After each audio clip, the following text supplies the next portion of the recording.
Decode the world unfiltered.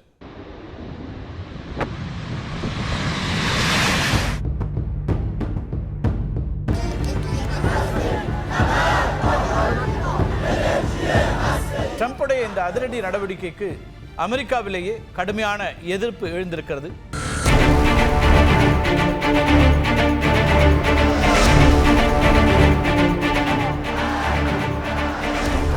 போர் தொடர்பான அமெரிக்க சட்டத்தை Trump மீறிவிட்டார் அப்படின்னு பல செனட் உறுப்பினர்கள் எதிர்ப்பு தெரிவிச்சிட்டு இருக்கிறாங்க. அமெரிக்கா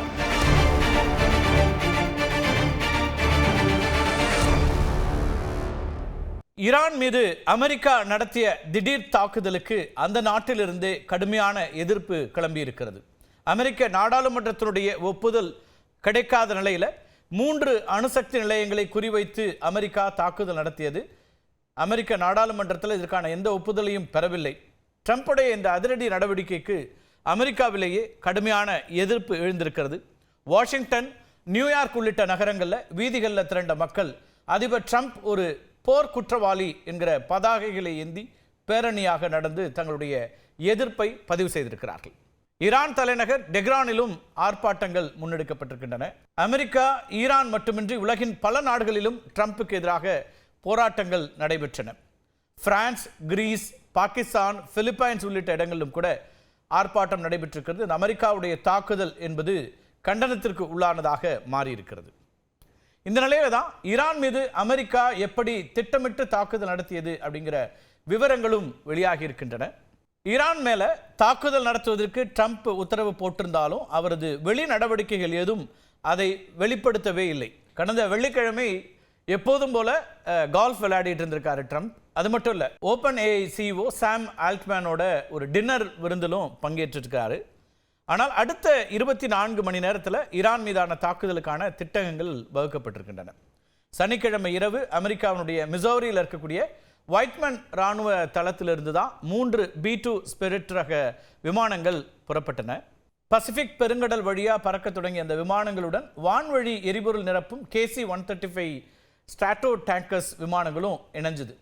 கிட்டத்தட்ட 37 மணி நேர பயணம், 11,400 கிலோமீட்டர் தூரம் பறந்த இந்த விமானங்கள் ஈரானுக்கு ரஷ்யா வழங்கிய வான் எதிர்ப்பு அமைப்பையும் தாண்டி ஃபோடோ அணுசக்தி மையத்தை தாக்கின. ரஷ்யா S-300 வகை வான் பாதுகாப்பு அமைப்பை வழங்கியிருக்கிறது ஈரானுக்கு. ஈரான் அங்கிருந்து வாங்கியிருக்கிறது. அந்த வான் பாதுகாப்பு அமைப்பையும் தகர்த்து தான் அமெரிக்க விமானங்கள் அங்கே சென்று தாக்குதல் நடத்தியிருக்கின்றன. தரைக்கு கீழே சுமார் 200 அடி தூரம் வரைக்கும் சென்று அழிக்கக்கூடிய 14,000 கிலோ எடை கொண்ட பங்கர் பஸ்டர் அப்படின்னு சொல்லப்படக்கூடிய GBU-57 மேசிவ் ஆர்டினன்ஸ் பெனட்ரேட்டர் MOP அப்படின்னு சொல்லுவோம் இல்லையா, அந்த குண்டுகளால் ஃபோடோ அணுசக்தி மையம் அழிக்கப்பட்டது. இது பற்றி நம்ம ஏற்கனவே ஒரு காணொலியும் வெளியிட்டிருக்கிறோம்.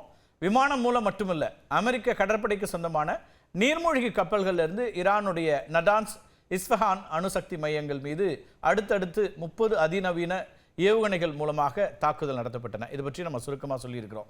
நடான்ஸ் அணு உலை மீதான ஏவுகணை தாக்குதலை தொடர்ந்து B-2 பம்பர் ரக விமானம் மூலமாகவும் 2 குண்டுகள் வீசப்பட்டிருக்கின்றன. இந்த அனைத்து தாக்குதல்களையும் அமெரிக்காவினுடைய வெள்ளை மாளிகையிலிருந்து கண்காணித்து கொண்டிருக்கிறார் அதிபர் ட்ரம்ப். அவர் கூடவே துணை அதிபர் JD Vance உள்ளிட்ட அதிகாரிகளும் இருந்திருக்காங்க. இந்த சிச்சுவேஷன் ரூம்ல இருந்து தான் இதற்கான உத்தரவுகளை பிறப்பித்திருக்கிறார் அதிபர். தன்னுடைய ட்ரூத் வலைத்தளத்தில் பதிவிட்டிருக்கக்கூடிய ட்ரம்ப் என்ன சொல்றாருன்னா, ஈரான் அணுசக்தி மையத்தில் மிகப்பெரிய அழிவு ஏற்பட்டிருப்பதாக சொல்லி புல்ஸ் ஐ அப்படின்னு குறிப்பிட்டிருக்கிறார். ஈரானுடைய அனைத்து அணுசக்தி மையங்களிலும் நினைத்து பார்க்க முடியாத அளவுக்கு முற்றிலும் ஒரு அழிவை ஏற்படுத்தி இருப்பதாகவும் ட்ரம்ப் குறிப்பிடுகிறார். ஆனால் டொனால்ட் ட்ரம்ப் இப்படி சொன்னாலும் தங்களுக்கு எந்த சேதமும் இல்லை அப்படின்னு ஈரான் சொல்லுது. சர்வதேச அணுசக்தி அமைப்போ 60% வரை ஈரான் செறிவூட்டி இருக்கக்கூடிய இந்த யுரேனியம் எங்கே இருக்குன்னு தெரியல அப்படின்னு சொல்லியிருக்கு. 60% வரை செறிவூட்டிய யுரேனியம் மூலமாக என்ன செய்ய முடியும்னா அணு ஆயுதங்களை தயாரிக்க முடியும். ஈரான் மீது அமெரிக்கா தாக்குதல் நடத்தியிருந்தாலும் இந்த தாக்குதலுக்கு அமெரிக்க நாடாளுமன்றமான காங்கிரஸ் ஒப்புதல் தரவில்லை. இது ரொம்ப முக்கியமாக பார்க்கப்பட வேண்டிய ஒன்று. போர் தொடர்பான அமெரிக்க சட்டத்தை ட்ரம்ப் மீறிவிட்டார் அப்படின்னு பல செனட் உறுப்பினர்கள் எதிர்ப்பு தெரிவிச்சிட்டு இருக்கிறாங்க அமெரிக்காவில். த வார் பவர்ஸ் ரெசல்யூஷன் ஆஃப் 1973 அப்படிங்கிற சட்டம் தான் அமெரிக்கா ஒரு நாட்டின் மீது போர் தொடுக்கலாமா அப்படிங்கிறத விவரிக்கிறது. இப்போ வியட்நாம் போருக்கு பிறகுதான் அமெரிக்க அதிபர் ஒருவர் நேரடியாக போர் அறிவிப்பதை தடுக்கும் வகையில் இந்த சட்டம்ங்கிறது கொண்டு வரப்பட்டுச்சு. அதாவது போரை நாடாளுமன்றம் அறிவிக்கும் நிலையில அதிபர் அதை செயல்படுத்த வேண்டும். இதுதான் அமெரிக்க சட்டம் சொல்லக்கூடியது. அதிபர் ஒருவர் ஒரு நாட்டை தாக்குவதற்கு அமெரிக்க இராணுவத்தை அனுப்பினால் 24 மணி நேரத்தில் நாடாளுமன்றத்திற்கு அதை தெரிவிக்க வேண்டும்.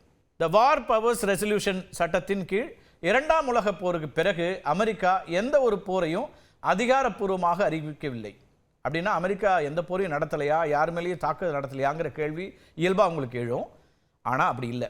இந்த சட்டத்துக்கு மாறாதான் கொரியா மேலே, வளைகுடா நாடுகளில், ஆப்கானிஸ்தான், ஈராக் உள்ளிட்ட நாடுகளில் அமெரிக்கா தாக்குதல் நடத்தியிருக்குது.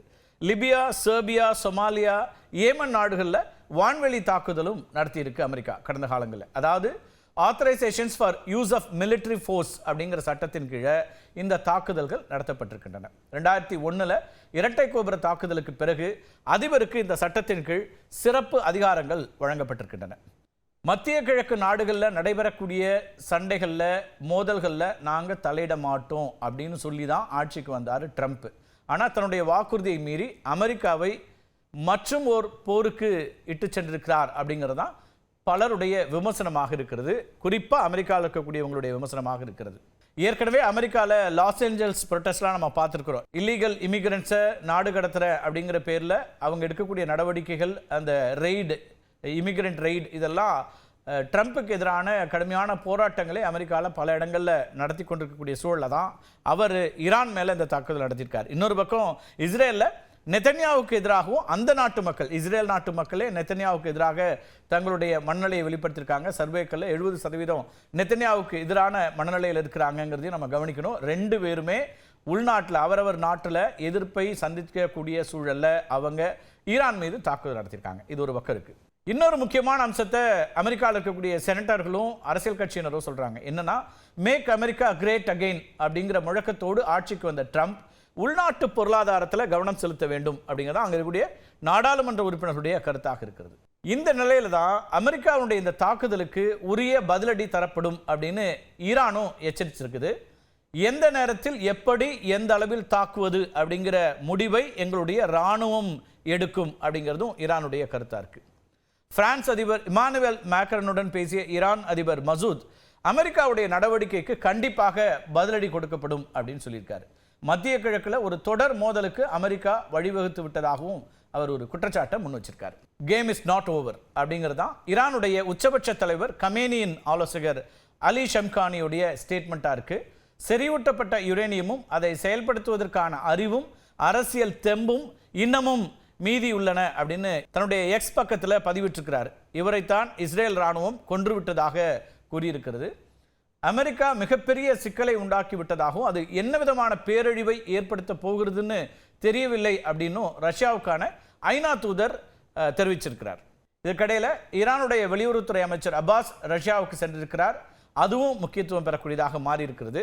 அமெரிக்காவுடைய இந்த செயல் அந்த நாட்டை மேலும் ஒரு போருக்கு அழைத்து சென்றுள்ளதாக ரஷ்ய முன்னாள் அதிபர் டிமிட்ரி மெத்வதேவ் எச்சரிக்கை விடுத்திருக்கிறார்.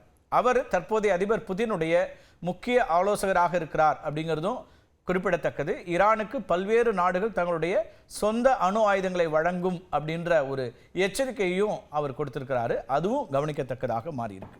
எந்தெந்த நாடுகள் ஈரானுக்கு உதவும் அப்படின்னு டிமிட்ரி வெளிப்படையாக கூறவில்லை என்றாலும் கூட ஈரானுடைய அணுசக்தி திட்டங்களுக்கு ரஷ்யா உதவி வருவது அப்படிங்கிறது குறிப்பிடத்தக்க அம்சமாக இருக்கிறது. ஈரானுக்கு ஆதரவாக ரஷ்யா போரில் இறங்குமா அல்லது ஆயுத உதவி அளிக்குமா அப்படிங்கிற கேள்விகள் இப்போ எழுந்திருக்கின்றன.